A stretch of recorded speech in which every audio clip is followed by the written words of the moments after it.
하지정맥류 수술을 앞두고 있거나 하지정맥류 수술 후기를 찾아보고 계신가요? 건강한 다리를 위해 하지정맥류 수술을 결정하셨다면 더 나은 예후를 위한 관리도 매우 중요합니다. 아무래도 일상생활에서 큰 역할을 하는 다리에 관련된 수술이다 보니 수술 후 운동은 언제부터 가능한지, 또 목욕은 해도 되는지, 어떤 운동이 도움이 되는지 등을 궁금해하시는 분들이 많은데요. 오늘은 하지정맥류 수술 후 어떻게 관리해야 하는지 알아보도록 하겠습니다.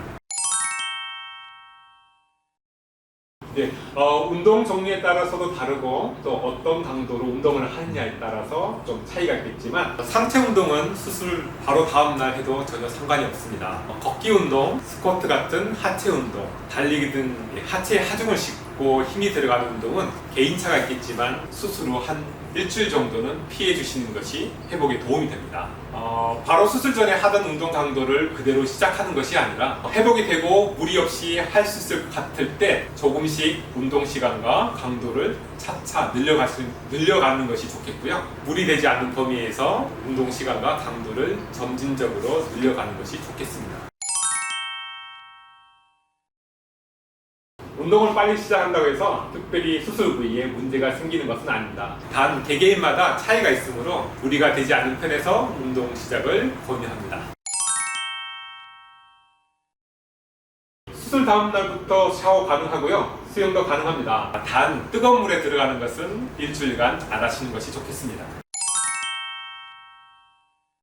어떤 일을 하느냐에 따라서 약간씩 달라집니다. 대부분 다음날 출근 가능하고요. 단 무거운 걸 드는 것은 좀 자제하시는 것을 추천드립니다. 오래 서 있는 경우에는 압박스타킹 신고 하시는 것을 권유드립니다.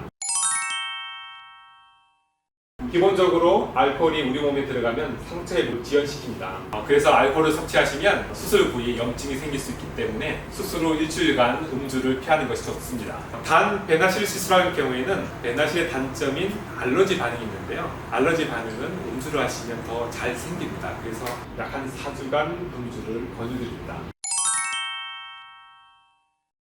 하지정맥류 수술 이후 치료 부위에서 신생혈관이 생기거나 정상적이었던 혈관과 관통정맥에서 새롭게 역류가 발생한다면 하지정맥류가 재발할 수 있습니다. 그래서 수술 후 이후에 주기적으로 관찰, 검진하시는 것을 권장드립니다. 하지정맥류의 재발은 보고마다 논문마다 좀 다른데요. 평균 한 5 내지 10% 정도 보고하고 있고요. 또 어떤 논문은 20%까지 보고하기도 합니다. 그래서 좀 병원마다 좀 차이가 있는데요. 제 같은 경우는 재발을 많이 줄였어요. 그래서 이거는 어떻게 보면 치료하시는 원장님마다 선생님마다 조금 노하우가 다르기 때문에 경험 많으신 선생님들한테 병원에 가셔서 치료받으시는 것을 권유드립니다. 하지정맥류 수술이라서 생기는 건 아니고요. 일반적으로 외과적 수술을 하고 나서 생길 수 있는 공통적인 부작용으로는 출혈, 통증, 염증 등이 있을 수 있습니다. 하지만 일반적으로 경증의 부작용들은 시간이 지나면 대부분 저절로 좋아집니다. 병원에서 처방받으신 약을 잘 드시면 해결 잘 되실 거고요. 혹시라도 불편함이 있으시면 병원에 편하게 문의하시고 도움을 받으시는 게 좋겠습니다. 하지정맥류 수술하고 나서 좀 조심해야 하는 부작용으로는 신경손상과 심부정맥 혈전증 등이 있을 수 있습니다. 하지만 경험 많으신 분들께서는 거의 걱정하지 않을 정도이기 때문에 신경 안 쓰셔도 될 것 같습니다. 쪼그려 앉은 자세가 있는데요. 쪼그려 앉아있게 되면 다리 정맥이 한번 꺾이기 때문에 다리 정맥 압력이 높아지게 됩니다. 그래서 쪼그려 앉는 자세는 가능한 피하는 것이 좋겠습니다. 그리고 허벅지가 꽉 끼는 옷을 입는 것도 좋지 않은데요.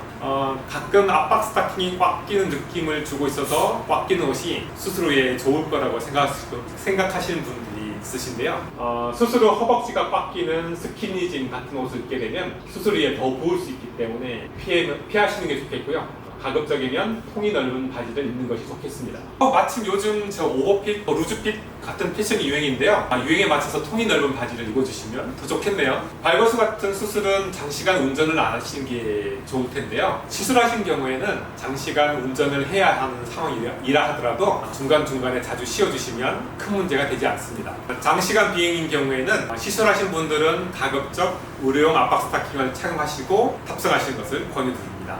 하지정맥 수술을 얼마만큼 잘 관리하고 유지하냐에 따라서 수술의 회복 기간이 단축되는 것은 물론이고요. 두 번 다시 같은 증상으로 고생하거나 재발해서 고생하는 것을 예방할 수 있습니다. 오늘 영상으로 수술 후 관리에 대해서 궁금하셨던 분들께 도움이 되셨길 바라면서 이상 여러분의 건강과 미래를 책임지는 닥터준이었습니다.